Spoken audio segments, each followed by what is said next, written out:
Currently, how many eggs do you produce here? We produce close to 100 crates. 100 crate daily? Yes, yeah, close to 100 crates. Okay. And 100 crate daily. Are they customers ready for this eggs, or what's the plan? Like I started off, I said that there is a huge market. Okay. There is a supply-demand gap. And the government policies in trying to encourage farmers has also, inspired some of us to go into this line of business to help the community.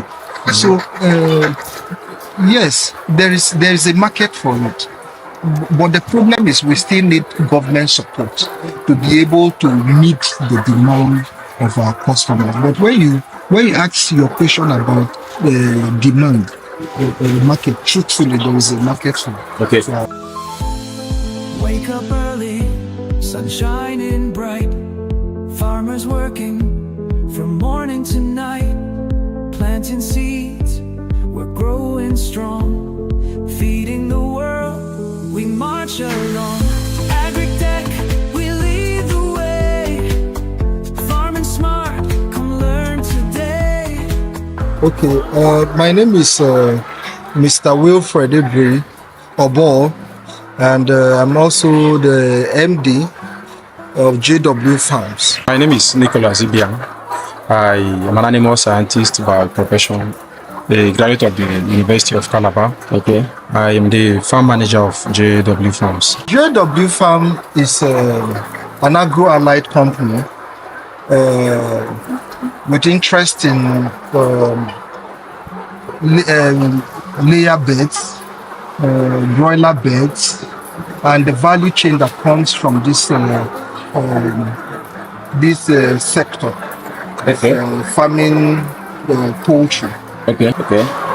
We have over 20 working staff and about 12,000 beds, laying beds. So my duty as a farm manager is to ensure strict supervision and make sure the beds are well fed.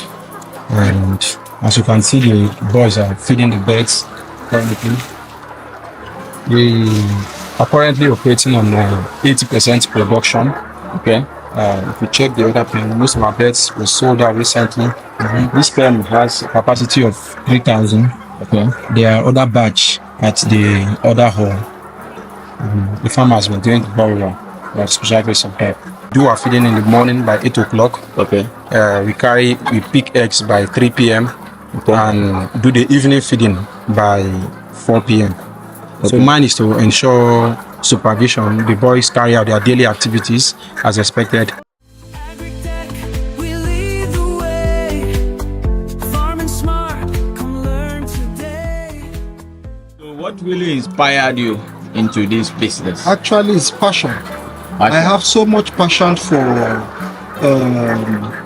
the poultry business. If you check your statistics, you realize that the poultry industry contributes about 6 to 8% to GDP in Nigeria. Okay. And looking closely, you realize that government interest in agriculture has resulted in, the banning of poultry products into the country. So there's a huge market, there's a huge gap in supply and demand. And for some of us that have the passion, to go into this line of business, is just to help, our communities and also contribute, to the general economy of the country. So basically for me, it's just the passion I have in poultry farming. Okay, that's amazing. This is a very large farm. Yes. How do you manage the security of such a large farm? First of all, we look at the internal control in terms of the infrastructure. And if you go around, you can see that we really spend time building this place, yes, so that our beds will be very, very comfortable. And in doing that, we concentrated more in building internal controls. Internal control is not just about the system, it's about the structure itself.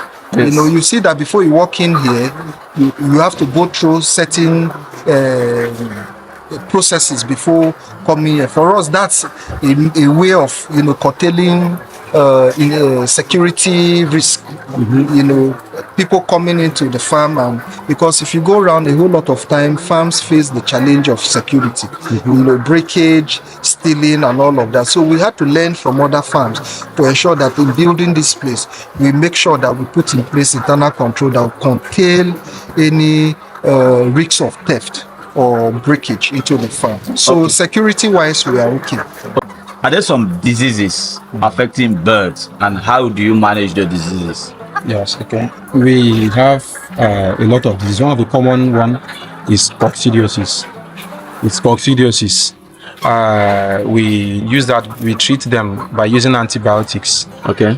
And then we also prevent this disease